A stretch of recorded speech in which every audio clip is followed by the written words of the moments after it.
Menaklukkan tim Jawa Barat di laga final yang digelar di Gor Futsal SP2 Kabupaten Mimika. Tim futsal Papua berhasil membawa pulang medali emas cabang olahraga futsal pada Pekan Olahraga Nasional 20 Papua tahun 2021 dengan skor 4-2. Pertandingan antara tim Papua versus Jawa Barat kala itu memang berlangsung seru dan sengit karena diisi materi pemain nasional. Buktinya, Jabar yang sempat tertinggal 0-2 akhirnya mampu menyamakan kedudukan di awal babak kedua.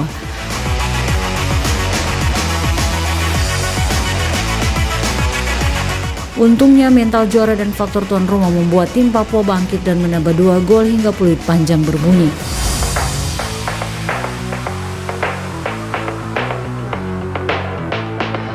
Dipilih melalui sistem promosi dan degradasi, tim PON Futsal sudah terbentuk pada tahun 2018 lalu, di mana 70% materi pemainnya adalah pemain liga.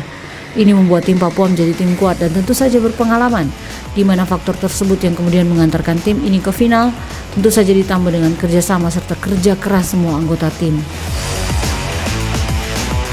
Proses pemusatan latihan sudah dimulai pada bulan April 2020 dan sempat melakukan tryout di Thailand. Namun karena kendala COVID-19, tim kembali ke Indonesia dan melakukan tryout di Jakarta, Yogyakarta, Jawa Barat, dan Jayapura. Tim ini berlatih selama kurang lebih 4 tahun dan menjalani setiap proses dengan tekad kuat, meski mengalami sejumlah kendala. Semua akhirnya terbayar dengan perolehan medali emas, menjadikan tim futsal Papua sebagai tim terbaik di Indonesia. Salam olahraga. Kami dari bidang humas dan media kontingen PON Papua dalam program Papua Menuju Jejak Prestasi. Dan telah hadir di tengah kita adalah peraih medali emas dalam cabur futsal. Dan sekarang telah hadir sebagai kapten tim, yaitu Peter Masrid, Mikus Tanu, dan Ayub Balubun. Kita lanjut berbincang aja untuk mempersingkat waktu. Jadi kalian udah meraih medali emas dalam cabur futsal yang dilaksanakan di Timika ya, dalam PON 20 Papua tahun 2021. Nah, perasaan kalian sebagai atlet saat mendapat medali emas ini yang otomatis sudah mengharumkan nama Papua dan membanggakan nama Papua. Kalau dari saya, kalau untuk mendapat medali emas, bawa tanah Papua itu sangat bangga sekali. Karena kita ini bukan asli, kebanyakan bukan asli dari Papua sini. Tapi untuk membawa nama tanah Papua itu sangat bangga sekali dan sangat berkesan bagi kami. Oke, selain daripada bangga, rasa pada saat dikalungkan emas itu rasanya seperti apa gitu? Atau memang sudah menjadi satu target bahwa atau kalian udah tahu pasti kita dapat emas nih atau gimana nih? Kalau untuk target, memang kita target, tapi situasi di pertandingan kan tidak mungkin, ketum tidak terlalu berharap untuk selalu menang. Tapi karena kepercayaan kita sehingga kita bisa mendapat emas itu sangat berarti sekali bagi kita. Luar biasa untuk ya. membawa tanah Papua. Artinya pada saat di PON ini bukan saja dengan pertandingan turnamen-turnamen ini, tetapi mungkin ada di situ juga ada atlet-atlet nasional gitu ya, iya, betul. Yang dari kota-kota besar. Tetapi dapat meraih emas ini sangat luar biasa. Iya. Oke, dari selama artinya mendapat medali ini pasti ada perjuangan gitu kan. Nah, selama latihan kira-kira dari perjuangan atau pada saat latihan apa aja yang paling terberat? Mungkin dari kapten mungkin ya. Baik, suka duka kami pada saat perjuangan latihan kami itu sangat berat. Waktu itu kami latihan fisik sampai ada teman-teman yang muntah, ada yang lemas, berat banget ya. Iya, sampai mau pingsan, itu sangat berat sekali. Iya. Tapi dari perjuangan itu kami bisa menunjukkan bahwa kami bisa mencapai emas di PON ini. Berapa lama sih latihan sampai kemarin sempat kita tahu kan bahwa PON ini tertunda dari tahun lalu dialih ekstennya ke tahun ini. Nah, waktu pada saat corona latihan-latihan terisi di mana itu? Waktu itu kami latihan selama 3 tahun, hampir 4 tahun. Iya. Dan pada saat waktu COVID dan penundaan PON, Iya. kami tetap latihan. Kami tetap jalankan latihan di lapangan ini juga. Dengan waktu dalam 1 minggu itu kita latihan 1 hari 1 kali saja. Biasanya 2 kali, pagi Iya. sore. Tapi karena ada COVID, jadi kami latihan cuma 1 hari 1 kali. Oke. Nah, pada saat latihan ini latihannya memang di sini aja ya selama beberapa tahun ini sampai Iya. menjelang ini. Oh, oke. Jadi memang ini terbentuk memang di Jayapura ya. Iya, kami terbentuk di Jayapura dan ada pemain yang lain dari Timika 3 orang. Artinya semua Papua gitu Iya, ya. semua Papua. Oke, luar biasa. Nah, selama latihan apa sih yang paling terberat selama latihan itu? Latihan berat mungkin kalau saya mungkin karena mengikuti liga jadi kurang lama juga latihan dengan teman-teman di sini. Kalau mungkin yang selama saya ikuti yang paling berat mungkin latihan di Makassar. Kami latihan Oh, fisik. sempat ada latihan di Makassar ya. Oke. Latihan fisik 3 jam. Fisik. mungkin- Fisik itu apa aja? Selain lari apa? Penguatan. Ya kebanyakan sih lari sih. Itu yang paling terberat ya. Ya, itu yang paling berat. Jadi yang memotivasi atau yang menjadi inspirasi sampai memutuskan bahwa oke, saya sebagai atlet futsal aja. Kan banyak cabur-cabur yang lain, tetapi kenapa memilih futsal ini? Baik. Ya, kenapa saya memilih futsal? Karena saya waktu itu ikut futsal sudah dari sekolah, Iya. dari SMA. Sebenarnya ingin jadi pemain sepak bola lapangan besar, tapi waktu itu sekolah ikut futsal dan saya ikut seleksi dan lolos, dan bersama teman-teman juga di sini waktu sekolah kami membawa nama sekolah menjuarai tingkat nasional di Bandung waktu itu. Di Bandung ya. Dari situ saya sudah tetapkan diri untuk jadi atlet futsal. Oh, berarti termotivasinya memang dari sekolah ya? Iya. Atau mungkin ada atlet nasional atau internasional yang memang menjadi inspirasi bahwa aku harus seperti ini nih. Waktu itu idola cuman yang terkenal di dunia futsal Indonesia tuh Bayu Saptaji waktu itu. Waktu Iya. itu terinspirasi dari dia ingin jadi pemain futsal. Tapi itu masih remaja Masih gitu ya. sekolah. Masih sekolah. Kalau sekarang terinspirasi dari kakak-kakak di Papua juga. Iya. Ada kakak Evan Sumelena, pemain timnas, dan teman sendiri Ardian Sonotoboy. Sudah Itu yang- nasional ya. Itu yang menjadi inspirasi buat kami anak-anak Papua di sini. Terus sejak kapan sih mulai berlatih? Berlatihnya ini berlatih untuk khususnya di PON ya, di cabur futsal ini.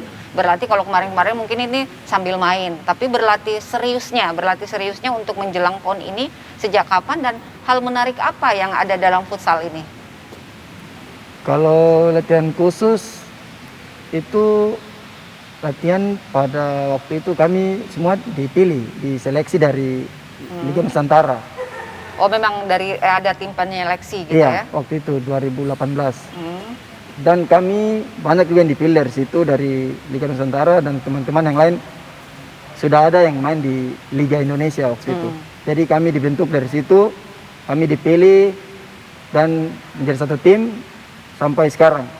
Jadi tim ini memang terbentuk sudah berapa tahun ini? Sudah 3 hampir 4 tahun. 3 sampai 4 tahun. Iya. Tetap solid ya? Ya. Luar biasa. Belum ada terpecah sama sekali ya? Waktu itu dari 2018 ada pemain yang dicoret, terus digantikan dengan pemain-pemain yang lain lagi. Oke, tetapi dengan adanya terbentuk seperti ini tetap solid, akhirnya mendapat medali emas. Iya. Nah, dari yang ini mungkin ini bukan mungkin ya. Maksudnya ini pasti bukan turnamen yang pertama di PON ini. Pasti ada pengalaman-pengalaman yang kemarin kan. Nah, turnamen pertama kalian dan meraih prestasi apa? Mungkin dari kapten dulu, nanti satu-satu ya. Kalau saya turnamen pertama di futsal itu pada saat sekolah SMA. Itu kami bawa tim SMA Negeri 4 Jayapura juara nasional di Bandung. Di juara Bandung. Itu tahun berapa? Itu tahun 2015. 2015 ya. 2015 berarti lulusan SMA 4 Iya. Peter ya. Oke. Dari ini Ayub sebagai kiper.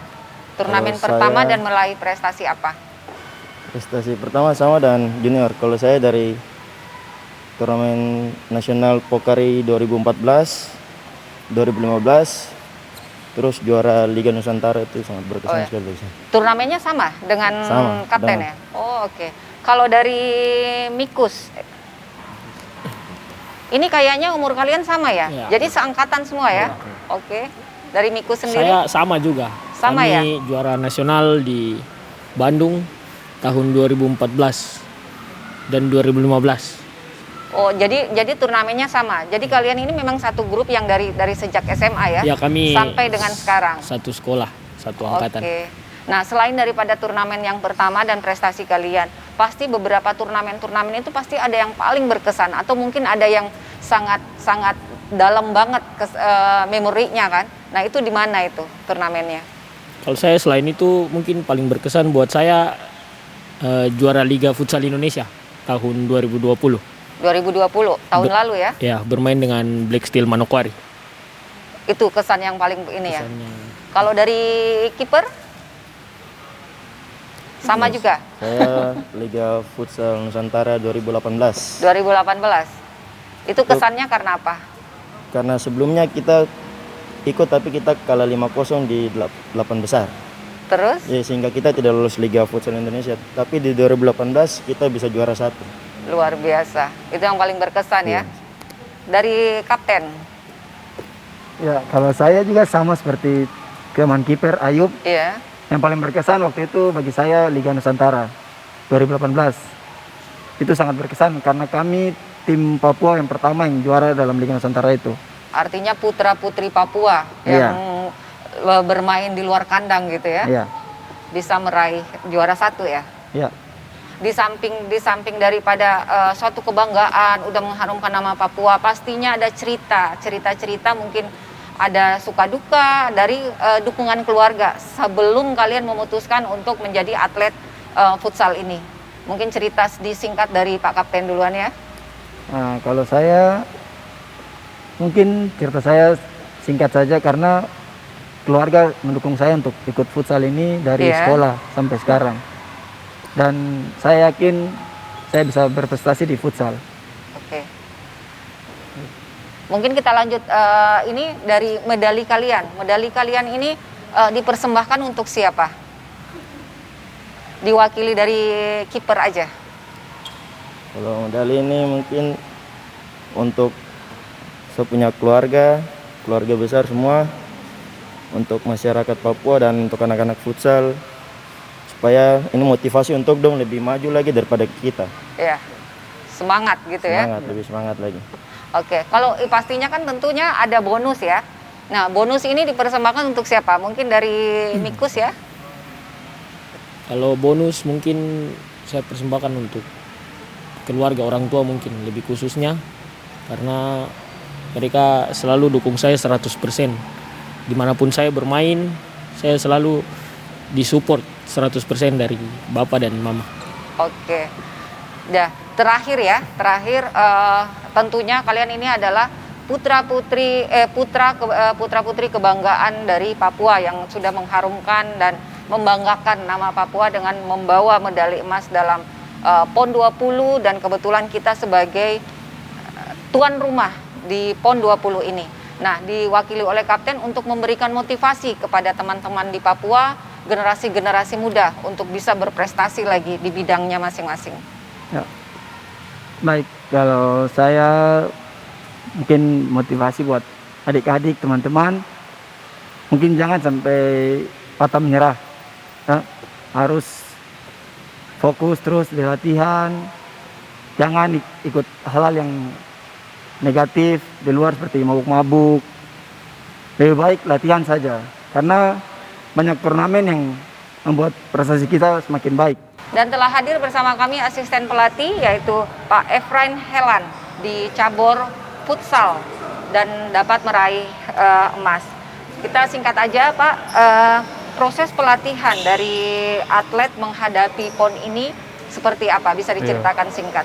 Mungkin kita cabur futsal nih cabur yang duluan TC. Kita 2018 sudah mulai TC. TC itu TC berjalan. Kami latihan dari rumah. Nah, nanti di tahun 2019 baru kita di TC terpusat yang kita sendirinya di lapangan ini latihan dengan mes kita ada di bawah 2019. Oh, mesnya ada di bawah ya? Kita di bawah. Jadi karena sesuai dengan anjuran KONI tempat latihan harus dekat dengan tempat tinggal gitu. Jadi kita pemilihannya di lapangan ini sebagai tempat latihan sendiri. Yang pemilik ini kita punya pelatih kepala sendiri, Bapak Daud Arim, dia yang punya lapangan. Ya. Proses latihannya cukup lama lah. Iya, Ya, apalagi sempat tertunda ya. Iya, pandemi memang ada pandemi, tapi kita tetap latihan. Iya, dengan tetap harus diisi tetap ya. isi latihannya dengan tapi durasi latihannya dikurangi. Iya. Yang setiap harinya latihannya pagi dan sore, kita latihannya di sore hari saja. Saat berlomba tentunya ada hal-hal yang sangat penuh perjuangan gitu ya Pak ya. Nah, strategi apa yang dilakukan menghadapi lawan-lawan pada saat di PON ini? Bapak sebagai asisten pelatih pasti memberikan strategi-strategi kepada atlet. Iya. Strateginya itu kita punya strategi. Kita dengan melihat video-video dari provinsi lain, terus dengan kita berlatih setiap hari ya. Mungkin latihannya kita punya taktik-taktik sendiri ada, kita sendiri tanpa kita publikasikannya kepada orang lain. Dengan video kita latihan mandiri terus. Nah, yang kita diuntungkan di sini ada banyak turnamen di Jayapura. Jadi kita diuntungkan karena ada pandemi, kita tidak bisa TC keluar, tapi bersyukur kita mendapat lawan tanding yang ada di Jayapura gini. Ya sekitar bulan kita di tryoutnya ke Makassar, tapi karena tidak maksimal di Makassar, kita lebih pindah ke Timika langsung aja dengan venue yang standar yang nanti dipakai untuk bertanding. Iya. Strateginya tidak muluk-muluk lah strategi. Strateginya sama ya. Kita tahu lawan kita kita cuma modal semangat aja, semangat. Iya, karena kita tahu lawan kita tuh ya untuk kita punya sebagai manusia biasa pandangan mereka tuh di atas kita karena mereka tuh ya rata-rata pemain timnas lah. Iya. Kita punya anak-anak ini cuma berapa orang saja pemain timnas. Ada satu Ardiansa Runtuboy dengan ada berapa pemain yang pemain liga. Ya, jadi menurut kami ya tidak punya strategi khusus ya. Kita modal semangat lah. Ini di tanah kita ya. Kita harus lebih maksimal. Betul. Kita harus ketunjuk kepada mereka. Kita juga orang Papua bisa main futsal. Artinya ya. lebih membangun mental dan semangat kita gitu punya ya. mental anak yang kita bangun. Mereka ya kita sudah latihan terlalu lama. Untuk yang pas pertandingan kita bilang kita latihannya sudah terlalu lama. Ini saatnya sudah. Kita kasih tunjuk apa yang sudah lama kita latihan dan kasih tahu kepada semua orang, kalian ini yang terpilih dari sekian banyak anak-anak Papua. Jadi kasih tunjuk kepada mereka bahwa kita ini sudah memang pantas ada di PON. Gitu. Akhirnya itu ya terwujud puji gitu ya Tuhan Pak ya. Tuhan dengan ya bukan kekuatan kita saja tapi kekuatan Tuhan ya. Betul. Kita boleh dapat mulai medali emas ya. Menurut Bapak sendiri untuk ke depan daripada futsal ini seperti apa Pak? Ya dengan adanya ya kita sudah maksudnya dengan medali yang kita raih kan sudah selama ini membuktikan gitu ya, sebagai bukti. Membuktikan ya selama ini kan kita secara kita cabur yang tidak terlalu diperhatikan di sini. Ya jadi dengan adanya ya ada emas ya kita sudah membuktikan kalau kita futsal juga bisa berbagi emas ya. Jadi kita mungkin dengan adanya emas ini ya pemerintah bisa melihat kita cabur futsal ini. Betul. Kita kan bukan cabur yang diprioritaskan. Yang cabur prioritas bukan kita. Kita yang prioritas tuh banyak. Kita semua yang nanti disepelekan yang tidak akan pernah mendapatkan medali emas, tapi kita sudah membuktikan. Jadi kita mohon pemerintah melihat kita lah cabur futsal. Pelatih maupun official tim sendiri untuk bagaimana bisa melawan lawan-lawan yang di PON ini. Artinya PON ini kan juga sebagai turnamen yang besar gitu kan Pak. Kalau untuk strategi itu kan ranahnya head coach dan asisten coach, pelatih gitu dan ya? asisten pelatih. Iya. Kami ofisial cuma ada dalam tim sebagai pembantu dalam tim tersebut. Tetapi pada dasarnya strategi yang disampaikan oleh pelatih pada saat menghadapi lawan-lawan di PON itu, anak-anak itu menjalani semua dengan baik. Instruksi pelatih seperti apa, ada strategi, terus ada set play yang disampaikan oleh head coach, pelatih kepala atau asisten pelatih kepada anak-anak, mereka terpenuhi dengan baik sehingga kami bisa berhasil mengalahkan lawan-lawan kami. Nixon sejak kapan berlatih? Maksudnya berlatih serius nih, berlatih serius untuk memutuskan bahwa saya ini sebagai atlet futsal gitu kan, berlatih serius untuk di cabur futsal ini untuk menghadapi PON dan berapa lama ya Nixon berlatih? Ya kalau saya bergabung khususnya ke kiper gitu kan? Kalau saya bergabung di tim futsal Papua di tahun 2018. 2018. Bulan Desember. Di tim ini ya? Iya, tim ini saya dapat panggil. Nah, dari situ saya rasa bangga dan dari situ saya bisa fokus latihan di sini. Akhirnya dari situ sudah tersemangati ya? Tersemangati bahwa saya masuk dalam grup ini. Iya. Tersemangat sendiri. Iya. Sebelumnya Nixon di mana? Sebenarnya sebelumnya tuh masih latihan di lapangan Westeel di lapangan klub saya. Iya. Latihan di situ. Nah, puji Tuhan saya dapat panggil waktu itu juga di bulan Desember. Iya. Jadi saya gabung di tim futsal PON Papua. Oke. Nah, terus hal menarik sampai bisa memilih futsal ini. Hal menarik yang ini waktu saya masih SMA. Masih SMA ya? SMA. Kalau SMA itu kan memang keren-kerennya futsal gitu ya. 2014. Ikut keren-kerenan aja gitu. Iya, waktu tahun 2015 di Bangku Studios waktu SMA. Iya, SMA di mana? Di SMA Gabungan. SMA Gabungan ya? Iya. Oke, luar biasa. Mungkin bisa ditambahin dari Najib yang hal menarik dari futsal ini. Hal menarik ya? Iya. Mungkin karena mainnya 5 lawan 5 ya, mungkin cari teman buat mainnya lebih gampang gitu. Lebih gampang kan daripada sepak bola ya? Kalau sepak bola kan harus cari 11 lawan 11 baru bisa main. Iya. Kalau futsal 5 lawan 5 udah bisa main. Nah, turnamen yang pertama yang diikutin dari Najib dan Nixon ini turnamen pertama dan prestasi apa yang diraih? Yang pertama ya? Oh, turnamen pertama antar SMA Perindo. Oh, di Perindo ya? Runner up. Dari Muhammad Najib dari SMA mana? SMK Negeri 1 Sentani. SMK Negeri 1 Sentani. Iya. Nah, di Perindo itu tahun berapa ya? Di Perindo Oh, bareng ya? Iya, seangkatan soalnya. Oh, 2018 kalau nggak salah. 2000 berapa? 16 kalau nggak salah. Iya, 2016. 2016 ya? Iya. Di situ 2016 itu juara berapa? juara 2 runner up, kalah dari SMA 4 Jayapura. Oh, selingkup Papua ya? Iya. Seluruh sekolah ya? Iya. Jadi Nixon dengan Muhammad Najib ini? Beda sekolah. Oh, beda sekolah, Beda sekolah. tapi selalu ikut turnamen yang sama? Iya. Oke.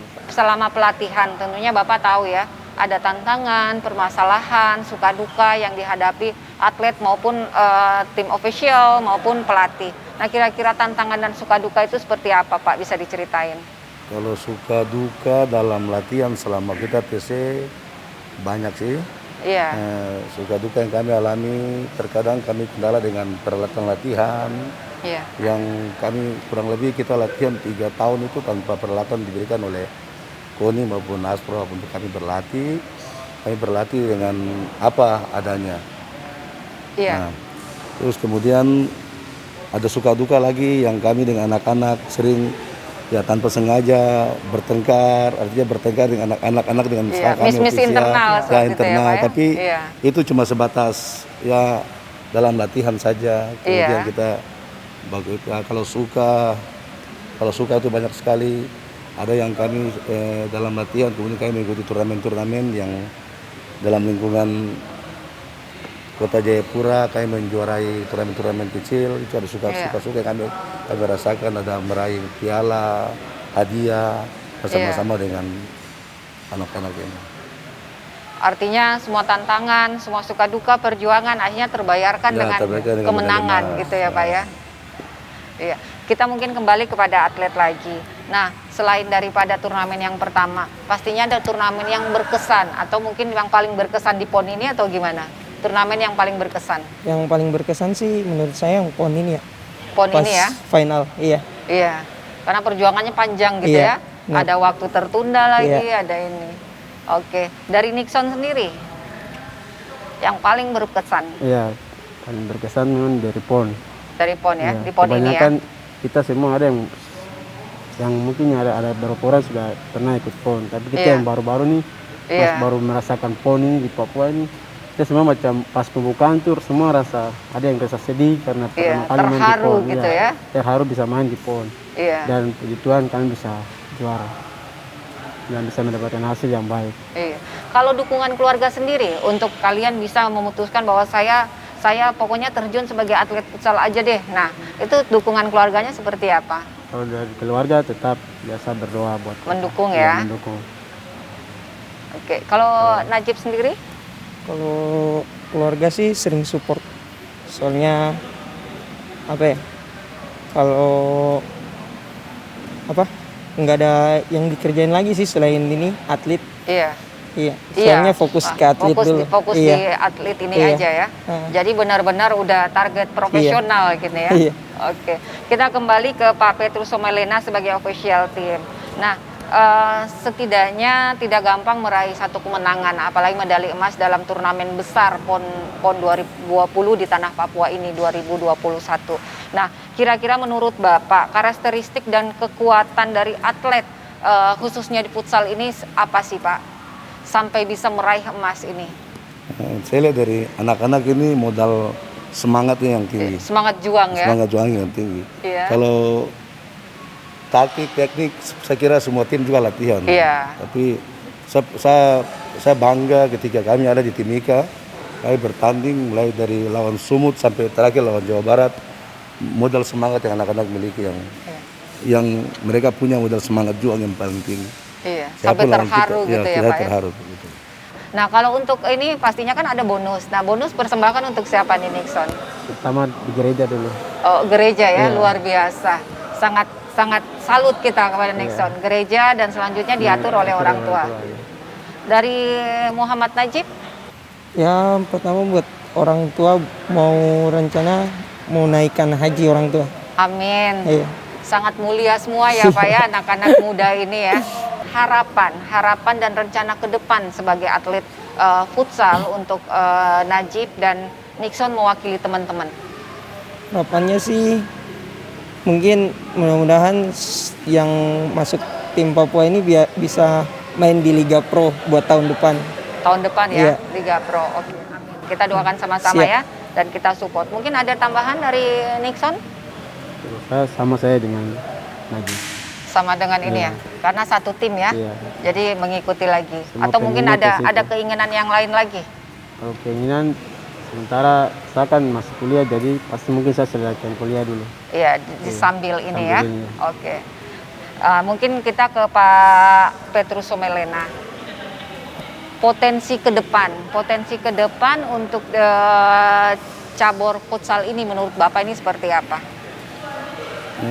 Saya berharap untuk cabur futsal khususnya ini merupakan sejarah baru buat kita di tanah Papua, futsal juara di PON. Yang mendapat medali emas ya. Ya. Artinya bahwa ini saatnya buat kita bangkit, futsal bangkit untuk kita meraih medali emas di tahun 2024 di Riau dan Aceh. Karena tahun depan kita sudah lolos otomatis sebagai juara bertahan. Iya. Untuk itu saya berharap supaya ada potensi-potensi muda lagi yang lebih bagus dari mereka-mereka yang ada ini. Iya, betul. Untuk kita rekrut dan kita bawa ke PON 2024 di Riau dan Sumatera Utara, Aceh dan Sumatera Utara. Motivasi atau semangat kepada teman-teman putra-putri Papua yang untuk lebih bisa berprestasi lagi dan kira-kira untuk melakukan hal-hal positif yang bisa membuahkan membawa harum nama Papua khususnya seperti kalian. Silahkan, mungkin dari Najib dulu. Mungkin kalau saya rajin latihan aja biar cita-cita kedepannya buat bermain PON bisa tercapai. Itu aja. Itu aja. Iya. Ditambahin dari Nixon? Terus saya semangat apa yang diinginkan mau jadi atlet futsal, semangat dalam berlatih dan jangan pernah membandingkan orang, tapi percaya diri saja. Iya. Supaya bisa gabung ke tim futsal PON Papua tahun akan datang ini. Amin. Artinya fokus pada ini ya, pada pilihan ya. Oke. Ditambahkan mungkin dari Pak Petrus untuk putra-putri Papua, Bapak. Buat anak-anak Papua khususnya yang ada di kota Jayapura maupun di mana saja, mari kita terus berlatih, tingkatkan kualitas Anda dalam bermain futsal. Iya. Karena jalan menuju suatu prestasi itu membutuhkan perjuangan yang berat dan besar. Iya. PON 2024 menanti kita semua di sana. Ayo kita bersama-sama hindari hal-hal yang negatif. Mari kita dukung terus, latihan terus untuk kemajuan futsal di tanah Papua. Artinya torang bisa ya Pak. Torang ya? bisa. Oke, terima kasih untuk sudah menyempatkan waktu hadir berbincang bersama kami. Demikian perbincangan singkat kami dengan para atlet dan official team dari cabur futsal peraih medali emas PON 20 tahun 2001 di tanah Papua. Salam olahraga, orang bisa, Papua juara.